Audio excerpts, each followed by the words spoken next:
wayahay aan u soo laabano haddana dhinaca Jubbaland xiriirkiina waayadan dambe ma fiicnayn aad buu si xumaanayay waxaad cunaqabatayseen oo jarteen duulimaadkii Jubbaland haddana waxbarashadii Puntland waatan aad ka hadlaynay Jubbaland oo kale ciidamo ayaa la geeyay gobolka Gado ciidamadaas waxay dadku arkaan in gobollo iyo deegaano nabad ah ay dawladda federaalka ku duushay iyadoo markaas xal u helila oo sugila nabadda wadada gobolka Banaadir ama Jowhar iyo Afgooyo kale wadadeedii wali amni aan ahayn in Gado la tago dad badan waxay arkaan faragelin iyo duulaan ku socota maamulka Jubbaland arintaas maxaad kaga jawaabaysaa runtii waana sidaro waa waxyaabaha aan rabno inaan bedelno perception-ka fahamka siyaasadda inaan bedelno ama hab dhaqanka siyaasadda inaan bedelno oo loo arko dawladda federaalka inay tahay dawlad ka baxsan foreigner in loo arko dawlad shisheeye in loo arko hab dhaqankii jira wuxuu ahaa dawladihii dariska ahaa yaa runtii saameyn ku lahaa dalka Jubbaland markaad tiraahdo iyo meelo badanba markay soo galaan dawladaha dariskana waa okay waa wax wanaagsan markii dawladdii federaalka ahayd oo mas'uulka ka ahayd ay tiraahdo xuduudaha yaan ilaalinayna amnigiisa waxa soo galaya wax baxaya waxa way faragelin bay sameysay waa dhaqanka aan rabno inaan bedelno dawladda federaalka iyada ka mas'uul xuduudaha waana wax dastuuri ah waa dhab in awoodeena aysan marmarka qaarkood aysan gaaraynin waa laga yaabaa laakiin waa inaan isku dayno in xuduudaha dalka laga soo galayo bari iyo badba in dawladda federaalka bacdama ay tahay iyada awoodaheedii qayb kamid ay tahay inaan ilaalino iyo inaan bedelno perception-ka Kenya haddii fargelin ugu samayso waa okay dib ma laha Kenya maxaa ka galay Jubbaland iyadu maxaa ka galay Kenya shaqo kuma laha Jubbaland shaqo kuma laha fargelin kuma samayn karto waxa naga dhaxeeya arin badda naga dhaxeeya arintaas badda ahna runtii meel kasta u maraysa sidii ay saameyn ugu yeelan lahayd ama leverage ugu yeelan lahayd Jubbaland anagana ma doonayno Jubbaland inay u ekaato wax runtii naloo isticmaalo dhibaatada Soomaaliya loo isticmaalo ma ogolaanayno cidii ka shaqeynaya ama facilitate garanayana waxaan u aqoonsanaynaa inuu yahay qof aan ka shaqeynin danta Soomaaliya aan ka shaqeynin marka anagu waxaan u taaganahay oo naloo dhaariyay difaaca dalka naloo dhaariyay ma ogolin shisheeye faragelin shisheeye ma ogolin anaguna ma faragelinayno arrimahooda anagu Kenya ma faragelinayno Ethiopia ma faragelinayno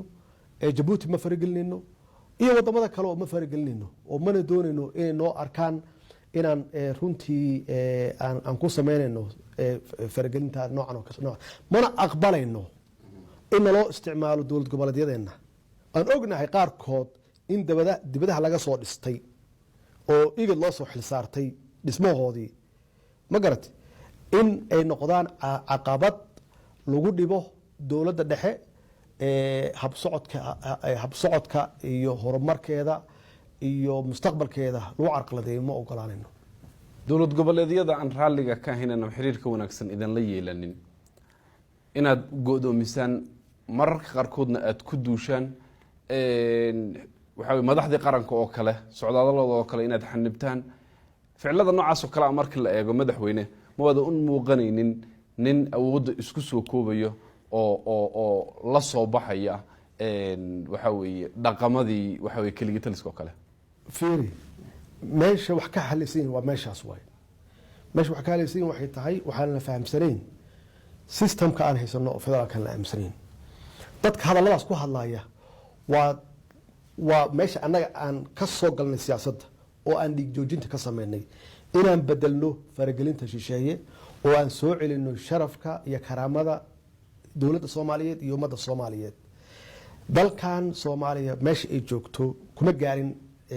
iyada dhexdeeda khilaafaad kaliya ka yimid ma aheene waxay ahayd wax designed qorshaysan oo dibadaha uga yimid Soomaaliya inaysan xana qaadin inaysan socon waxaana loo soo adeegsaday iyada dhexdooda la soo adeegsaday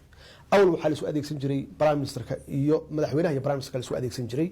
oo mar walba laga abuuri jiray khilaafaad anagu waa fahmnay khibradeena waxayna fahamsiisay in dawladda dhexe ay isku duubnaato meelna aan laga soo gelin si dalkaani uu u hana qaado uu u socdo oo aan uga leexano jidadkii hore loo qaadi jiray oo khaldanaa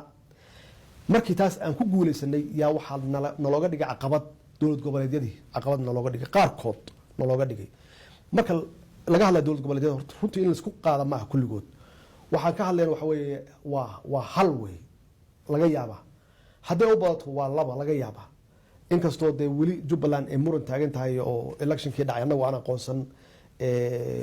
aanan waxba kama jiraan wey marka macquul ma aha in la yiraahdo dowladda dhexe waa inay maxaan ku raahdaa siyaasadeedu ay xaliso problemyadoo dhan wax dhici kara maaha way jiraysaa hal ama labo ka aragti duwan waa jiraysaa oo adduunkay ka jirtaa halkay ka jirtaa Ethiopia ka jirtaa Kenya ka jirtaa Mareykanka hadda aad arkaysaan impeachmentiga ka socda waxaan arkaynaa hadda Ingiriiska wixii ka socday way imaanaysaa kala aragti duwanaansho dhanka siyaasadda ah laakiin macnaheeda ma aha burbur ma aha iyo in loo arko in la kala tagayo ma aha arrinta adiga aad sheegtay marka oo anaga ku shaqeyno hadda adiga aad afkaaga ka dhawaajisay annaga waxaan ku shaqeynaa waxa dastuurka waafaqsan oo ah madaxweynuhu waa head of state waa leaderkii dalka weeye wuxuu u xil saartay arrimaha fulinta ra-iisul wasaaraha iyo xukuumadda waxaan ku siiyey awood yaan ku siiyey sidii hadee sida loogi ahayna dowladihii iga horreeyey waa muuqatay runtii in faragelin badan iyo dhib badan ay ka jiraan xafiiska madaxweynaha iyo xukuumadda ka jiraan taasi hadda 3 sano la soo dhaafay taasi ma jirto oo waxaan u siiyey xukuumadda awood buuxda inay hawshooda qabsadaan taas waxay cadeynaysaa marka inaan u dhaqaaqnay dhankii dimuqraadiyadda marka kala talis maaha dhankii dimuqraadiyadda ilaalinta dastuurka iyo sharciga cid walba inay hawsheeda qabsato aniguse aan gadaal ka taagnaado oo aan talada bixiyo wixii khaldanna aan saxo waxaa soo hartay arrimaha dowlad goboleedyada waxaa nagu socday muddo dheer fargelin haddana waa nagu socotaa dowladaha dariska qaarkood waxay nagu hayaan Kenya ay kow ka tahay fargelin iyo nagu haysaa taasi shaki kuma jiro oo waxay rabtaa leverage inay ku yeelto Soomaaliya ha ahaato arrimaha badda xuduudda badda isku haysano hadda maxkamadda taala warqadan u qornay aan leenahay naga joojiye fargelinta aad nagu haysaan Ethiopia waxaa naga dhaxeeya wada shaqayn fiican oo waxay joojisay dhaqankeedii hore oo ahayd inay u yeerato dowlad goboleedyada inay la shirto inay kala macaamisho waxyaabihii annaga nagala macaamil lahayd oo way joojisay xaqiiqatan Kenyana waxaan runtii aan faraynaa ama aan fartiin u diraynaa inay joojiso faragelinta maxaa yeelay ma ogolaanayno annagu ma rabnaan faragelino arrimaheeda gudaha iyaduna arrimaha Jubbaland iyo arrimaha Soomaaliyana ma ka ogolaanayno inay farageliso waxaan rabnaa inaan yeelano calaaqaad ku dhisan is-ixtiraam iyo wada shaqayn laakiin iysan ma ogolaanayno inay noqoto hal dhinac oo kaliya marka waxaan diidnay wax kale meeshan ma yaalaan waxaan diidnay inaan ku shaqeyno wax ka baxsan dastuurka yaan diidnay dowlad goboleedku wuxuu siinayaa awood yuu siinayaa oo iyagu ay leeyihiin dowladda dhexena waxay leedahay awood gaar ay leedahay waxaa jira awoodo noo dhexeeya aan wada leenahay xuduudaha annaga iskale hadday tahay cirka hadday tahay dhulka wax una qabateen la yidhahda ma jiraan waa inaan ogaano waxa soo galaya dalkeena soo galaya inaan ogaano oo meeshii immigration u joogo haddii marka maamulkii uu yiraahdo immigrationka ma rabo ma soo galayaan oo ma imaanayaan wixii dowladdu ay lahaydna ma ogolaanayno oo waa iska celinayna khasbiyan marka waa inaan helno some mechanism qaab farsamo inaan helno aan ku xaqiiqsano waxa soo galaya iyo wax ka baxaya inaan ogaano dowladdaani runtii waxay ka shaqaysay inay soo celiso sharafka iyo karaamada ummadda Soomaaliyeed iyo ka shaqaysay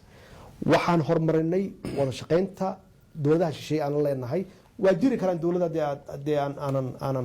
aanan runtii wada shaqayn fiican in naga dhexin waa jiri karaan